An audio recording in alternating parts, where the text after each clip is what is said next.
What's up, millennials? 2 days ago we had the corporate update from AgEagle. Unfortunately, it was a little bit boring and we didn't get the name of the major e-commerce client. Today I'd like to talk about a few things that I've got from the earnings call, but also I'd like to talk a little bit more about MicaSense, about the major e-commerce client, and also look at the charts, so some technical analysis. Because I do think there are some interesting things that were said during the earnings call that might make a lot of difference in the future. Let's first of all talk about the revenue increase, which might have been the reason for the nice jump yesterday in the AgEagle stock price. I believe it went up about 16 or 17% even. And we had a nice revenue increase for sure of 333% from 297,000 to 1.3 million, of course. Now, as AgEagle says, the significant revenue growth is mainly attributable to the POs, the purchase orders to manufacture and assemble drones for that large e-commerce client, which we're going to talk about a little bit more later on. So 1.3 million, in my opinion, it's fine, it's okay, it's good to see that we do have a nice revenue increase, of course, but in my very personal opinion, we need tens of millions of dollars in revenue to justify the market cap, which I believe right now is about $430 million. So 1.3 million with a market cap of 430 million doesn't really add up just yet. So yes, I do want to see tens of millions of dollars in revenue in the future. And I think this year, 2021, we're likely going to see a major increase in that revenue, not just because of organic growth, but also because they acquired MicaSense. Because as you might know, AgEagle acquired this company, MicaSense, a sensor company. I made a video about this as well. And I think that MicaSense is going to bring a lot of revenue to the table in this year. I went ahead and I looked at the annual report of Parrot, which is a French drone company, which actually was the owner of MicaSense. So AgEagle bought MicaSense from Parrot. And Parrot had in its annual report stated that the revenue in 2020, so last year, for MicaSense was $5.3 million. This number over here, so $5.3 million last year. This was actually a decrease if you compare it to the fiscal year 2019, because then it was 7.5 million. And this is actually in euros. I'm not sure if I said dollars, but this is actually all in euros. So 5.3 million euros is actually about $6.3 million, and 7.5 million euros is about, I believe, $8.9 million. Hope I said that right. So yes, we do see a decrease in the amount of revenue is likely because of COVID. I mean, Parrot is a French company as well, and I believe France is relatively strict with regards to the whole regulations and measurements or measures that they are taking with regards to COVID, of course. Right now, I believe there's even a new lockdown going on. Anyways, the thing is, if MicaSense this year in 2021 is also going to be able to produce something like $8 million more or less, or maybe even 6 to 7 or 8 or $9 million, something in that range, and if AgEagle is going to be able to produce about like $2 million in revenue, we could potentially see about $10 million in revenue more or less in this year in 2021. And that, if the current market cap stays the same at 430 million, would give you a price to sales ratio of 43, of course, if we do have $10 million in revenue. So I think we can expect the corporate update in 1 year exactly. That is going to be another record year with a lot of exclamation marks, but it's only going to be because of the acquisition of MicaSense and not because of organic growth. And as they said in the earnings call of AgEagle, they are expecting a material portion of revenue from MicaSense in the foreseeable future. So likely in a few years' time, MicaSense is still going to be able to produce multiple millions of dollars in revenue for AgEagle. Just a little side note, because MicaSense is actually used in about 150 different types of drones in the world, according to Michael Drozd, of course, the CEO of AgEagle. And this is not just in agriculture, but also in other markets. So that's quite interesting to see. Hopefully they're also going to be used, of course, in the package delivery drones. And we also had a question about this in the earnings call related to the future of the revenue of AgEagle, whether it's going to be organic growth or mergers and acquisitions. So yeah, if you acquire new companies that bring in millions of dollars in revenue, then of course your own revenue is going to grow as well. But Michael Drozd said that it's going to be a combination of the two, not just the organic growth from AgEagle itself, but also a revenue growth because of acquiring multiple new companies. So we can actually expect more acquisitions in the future, I think. They, of course, still have about $23 million in cash to play with regards to AgEagle's cash I'm talking about. So I do think we're going to see more and more acquisitions in the future. So let's talk a little bit about the source of the revenue of AgEagle, or at least the $1.3 million in revenue of 2020, which is produced by AgEagle and not just MicaSense, because MicaSense was acquired this year. So according to the annual report of AgEagle about 2020, we can see that 93.7% of the revenue is from customer A. So this is very likely, or this is the large e-commerce client, a major e-commerce company that AgEagle has been talking about for about 1.5 years right now. So far, so good. But I do think that this could become a risk factor, if you will, if so much revenue comes just from one customer. If 94% more or less of the revenue is just coming from one customer, well, the problem is what happens if a customer decides, or if this customer decides, that they don't really need AgEagle anymore. So I kind of think that AgEagle needs to think a little bit more about diversifying their revenue in the future. Right now, maybe it doesn't really make sense for them. Maybe right now they're very focused on that one client, but I do think in the future it might be nice to have multiple clients, multiple sources of revenue. Of course, it's good that MicaSense comes in right now to diversify that revenue a bit more, but yeah, I do want to see a little bit more revenue growth in organic revenue, or organic growth rather, sorry, at AgEagle. So multiple clients, not just one client. Now, the good thing that I extract from that piece of information, that so much revenue comes from just one client, is that they still have the same client and that the client seems to be happy with AgEagle's service. Because this already started in September 2019, which was the piece of the news that I found, I was looking at today actually. September 2019 was the first piece of news about this partnership with that major e-commerce client. So it's likely that the contract started back then in September 2019, and also that the non-disclosure agreement, because right now they cannot talk about that major e-commerce client, that NDA probably started in that period of time as well.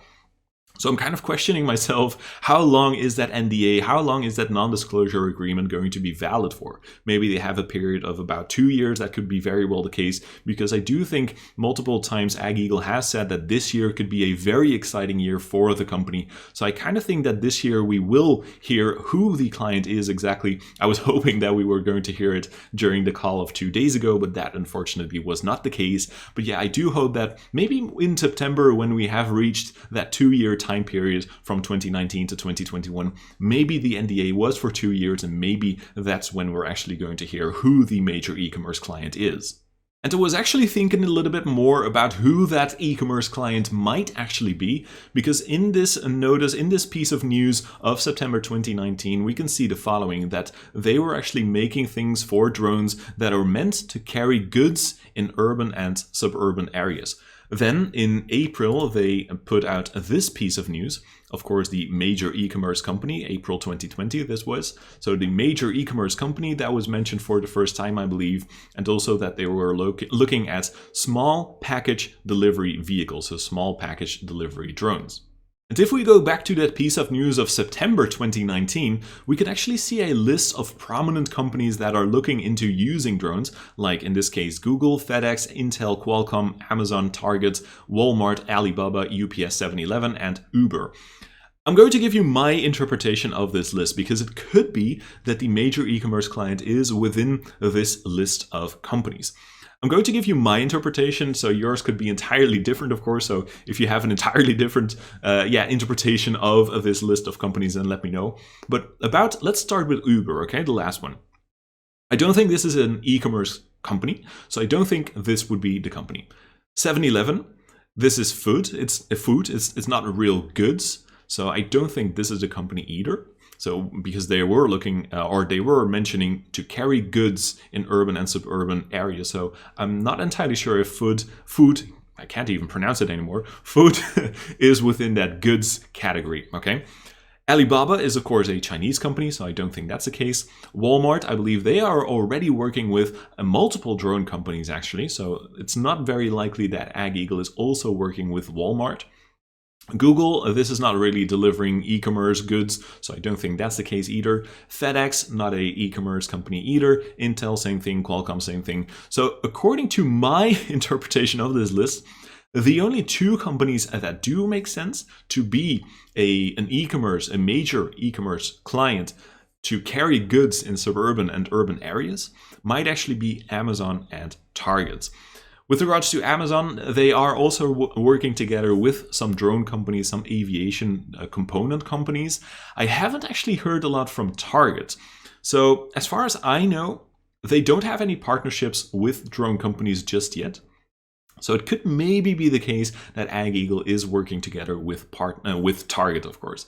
But yeah, it could also just be that the company that they are working with is not even on this list and it could be an entirely different company. But this is my interpretation, so let me know what you think about that. I would actually really be interested in your opinion about this.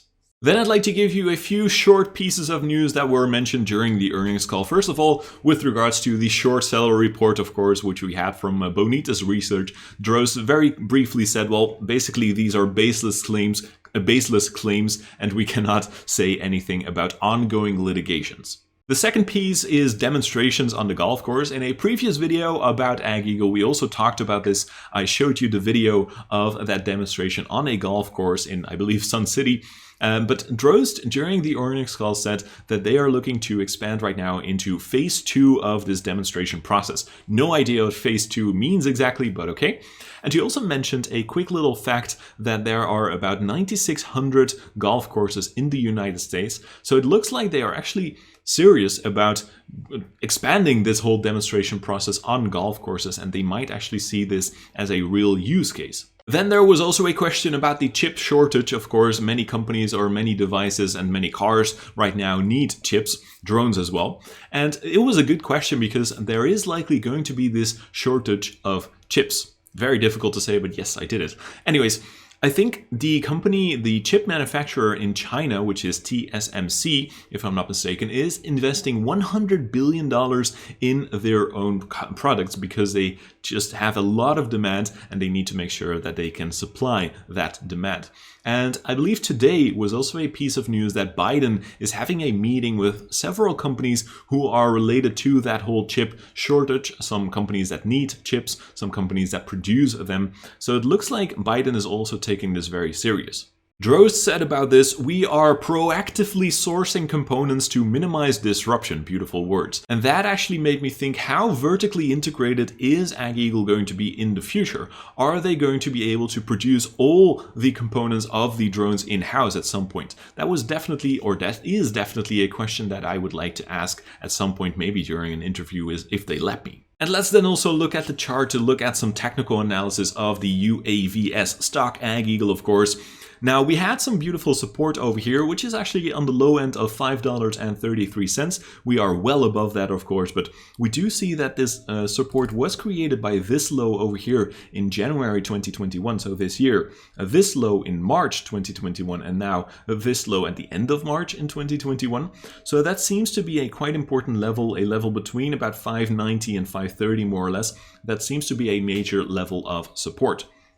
Now, during the last day of price action, so yesterday, when we had this beautiful move of 16.77%, we also closed above not only the 8 daily exponential moving average, but also the 13 daily exponential moving average. And that seems to be a nice bullish signal to me.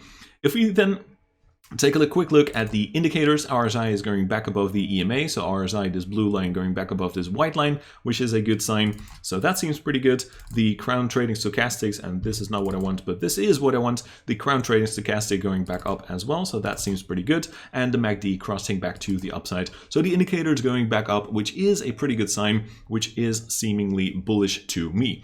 I believe $8 could definitely be a resistance level, which is because of this white line over here, which is the 55 exponential moving average. I do think this is going to be acting as resistance rather, because previously during this high over here in the middle of March and also during this price action, it did seem to be an important factor. And I do think that the 55 EMA will act as resistance. So again, that's the $8 level. Above that, we're going to have this level over here, which was created by this high over here and this high over here. So I do think the $8.60 level is also going to be an important resistance. If we do close above $8.60, then I would actually be very bullish for a nice continuation to the upside. I believe at least to $10 per share, not only because we have some support or actually resistance going on over here created by this low, but also because $10 is just a mental resistance. Every time you have like a round number, it's usually a mental resistance as well.